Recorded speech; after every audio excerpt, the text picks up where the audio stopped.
প্রায় ১ মাস হতে চলল আমি কোনো খবর দিইনি। সত্যি করে বলো তো, নিশ্চয়ই রাগ করেছ আমার ওপর?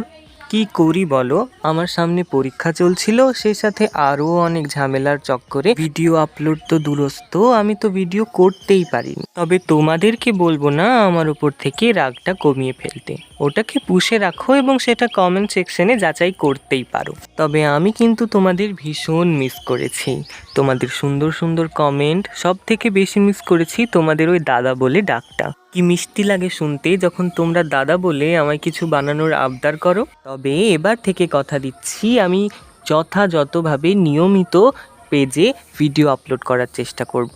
জানি না ভবিষ্যতে কি হবে, তবে আমি আমার তরফ থেকে 100% চেষ্টা করব। যাই হোক, এই তো গেল মনের কথা, এবার আসি কাজের কথায়। আজকে দেখছো এই যে কাগজটা, এটা মায়ের শাড়ির ভাঁজ থেকে আমি পেয়েছি, আর তাতে বিভিন্ন রঙের খেলায় এঁকে ফেলেছি এই প্রেমিক যুগলকে।